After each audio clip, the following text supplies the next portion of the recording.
What's going on, everybody? Welcome back to my YouTube channel. Look at this nice and beautiful question on the board that we're going to be solving. And the question says, find the value of x for which 9 to the x plus 1 minus 9 to the x minus 1 is equal to 20. Well, our first step will be to make this first exponent to look like this second exponent. The second exponent is x minus 1. So let's find a way to write this first exponent in order for it to have x minus 1. So this becomes 9 to the x plus, now instead of writing 1, I'll write 2 minus 1 minus 9 to the x minus 1. So you can see that from this we have x minus 1 looking like this, equal to 20. Now let's bring it together, x minus 1. Let's write them together. That's going to be our next step. So this is 9 to the x minus 1. So minus 1. Then before writing plus 2 minus 9 to the x minus 1 equal to 20. Our next step will be for us to apply the law of indices, which says, for example, when I have a to the m plus n, this is equal to a to the m. Because I have plus here, that means this should be multiplication, let's say times a to the n. So let's apply this law of indices to what we have here. So 9 represents a, while x minus 1 represents m, and 2 represents n. So let's write that here. So this becomes 9 to the x minus 1 times 9 to the 2. So we've been able to represent this like this, following the property of indices. Minus 9 to the x minus 1 equal to 20. Our next step will be for us to factorize, since 9 to the x minus 1 is common. So let's factor that out. So we have 9 to the x minus 1 factored out. So let's divide. So 9 to the x minus 1 times 9 squared, divide by 9 to the x minus 1. I'll have 9 squared remaining. So 9 squared minus, now 9 to the x minus 1 divide by 9 to the x minus 1 is what? 1, equal to 20. So let's simplify what we have inside of the bracket. So we have 9 to the x minus 1 times, now 9 squared is 81, minus 1 equal to 20. So this simplifies into 81 minus 1 is 80. So I have 9 to the x minus 1 times 80 is equal to 20. Our next step will be for us to divide both sides by 80. So I'll divide the left hand side by 80. I'll also divide the right hand side by 80. Now 80 cancels 80, so that I have 9 to the x minus 1 to be equal to, now these zeros can cancel out. Now 2 here 1, 2 here is what? 4. So I have 1 all over 4. Good. Our next step will be for us to take the log of both sides. Well, the reason for that is because I have an exponent on the left hand side, and there is nothing common to the bases on the left and on the right. So let's take the log of both sides. So log of 9 to the x minus 1, 9 to the x minus 1 equal to the log of 1 all over 4. Let's continue on the next slide. Our next step will be for us to apply the property of logarithm, which says, for example, when I have log a to the n, this is equal to take the exponent as a base and multiply it with log a, so log a. We're going to be applying this property to what we have here on the left hand side. So take the exponent as a base. The exponent here is x minus 1 and use it to multiply log 9. So times log 9 equal to what I have on the right hand side is log 1 all over 4. Well, 1 all over 4 can be written as 1 all over. Now, 4 is same as 2 squared. So 2 squared is 4. So this expression and this expression are the same. Since we're looking for x, our next step will be for us to divide both sides by log 9. So I'll divide the left hand side by log 9. I'll also divide the right hand side by log 9. Now log 9 cancels log 9, leaving behind x minus 1 on the left hand side equal to, now what we have on the numerator can be written as log. Now 1 all over 2 squared is same as 2 to the negative 2 according to the law of indices.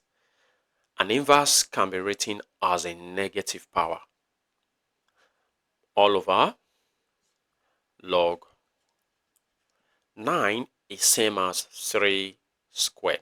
So 3 squared give us 9.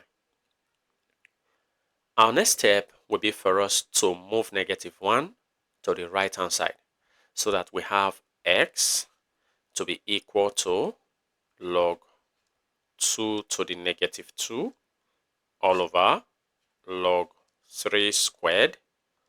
Now, as negative 1 crosses to the right, it becomes plus 1.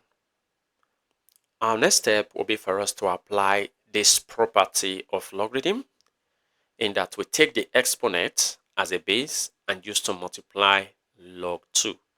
We do that to the numerator. We also do that to the denominator. So let's do that. So we have x to be equal to, now take the exponent. The exponent here is negative 2. Take it as a base and use to multiply log 2. So times log 2 all over. We do the same to the denominator. Take the exponent, which is 2, and use that to multiply log 3. So times log 3. Now plus 1. So plus 1. Now notice that 2 cancels 2, so that we have x to be equal to negative log 2 all over log 3 plus 1.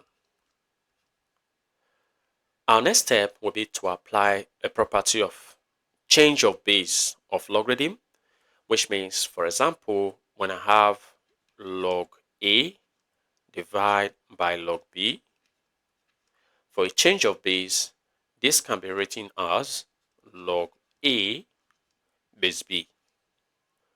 So let's apply this property to what we have here. So this becomes x equal to negative. Now log 2 over log 3 can now be written as log 2 base 3. Then plus 1. And this becomes our final answer. Now let's check. The answer we got for x is equal to negative log 2 base 3 plus 1. And the question given to us is 9 to the x plus 1 minus 9 to the x minus 1 is equal to 20. So we want to see if the left-hand side will be equal to the right-hand side when we substitute our value for x. So let's do that real quick. So we have 9 to the x. X is negative log 2 base 3 plus 1. Now I have plus 1 minus 9 to the x. X is negative log 2 base 3 plus 1. Then I have minus 1 after x, so minus 1 equal to 20. So we want to see if we're going to be having the same result as the right-hand side. Now, this simplifies into 9 to the negative log 2 base 3. So 1 plus 1 is 2, so plus 2 minus 9 to the negative log 2 base 3. Now 1 minus 1 is 0, so no need of writing that. And this is equal to 20. Okay? Now we're going to be applying the property of indices, which says if I have a to the m plus n, this is equal to a to the m times a to the n. So let's apply that here. So this can be written as 9 to the negative log 2 base 3 times 9 to the 2 minus 9 to the negative log 2 base 3, and this is equal to 20. Now notice that 9 to the negative log 2 base 3 is common, so we can factor that out. So let's factor that out. 9 to the negative log 2 base 3 factored out. So the whole of this expression divided by 9 to the negative log 2 base 3, I have 9 squared. So 9 squared minus, now 9 to the negative log 2 base 3 divided by 9 to the negative log 2 base 3 is 1, equal to 20. Okay, now this is 9 to the negative log 2 base 3 times, now 9 squared is 81 minus 1 is 80. Good. And this is equal to 20. Okay, now I'm going to be simplifying this 9. 9 is the same thing as 3 squared. And this is raised to a power of negative log 2 base 3. Now times 80. And this is equal to 20. Now from the law of indices, powers multiply. That means 2 times negative log 2 base 3 is, I have the base 3, so the 2 times negative log 2 base 3 is negative 2 log 2 base 3. Now times 80 is equal to 20.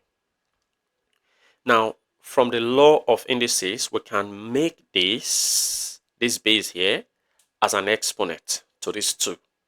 So we have 3 to the log, making negative 2 an exponent here becomes 2 to the negative 2. Now I have base 3 times 80, and this is equal to 20. Let's continue on the next slide. Well, there is a property of logarithm which says, for example, if I have a base b, and this is raised to log a base b, as long as the base here is the same as the base of the log, this is equal to a, which is just a number. That means this base and this log of base b can go off, leaving just the a. So look at what I have here. This base here is 3, and the base of the log is also 3. So this can go out, leaving just 2 to the negative 2. So 2 to the negative 2 times 80 is equal to 20. Now 2 to the negative 2 can be written as 1 all over 2 squared. Why? Because a negative power represents an inverse. So times 80, and this is equal to 20. Now this becomes 1 all over 2 squared is 4 times 80, and this is equal to 20. Now 4 here 1, 4 here is what? 20. So we see that the left hand side is equal to the right hand side. So left hand side is equal to right hand side. So our answer is verified. Well, feel free to share your ideas in the comment section below. And if you enjoyed this video and have learned something from this video, go ahead and give this video a thumbs up. Subscribe if you haven't. Turn on the notification bell so you don't miss my upcoming videos. And like I always say, until next time, take care.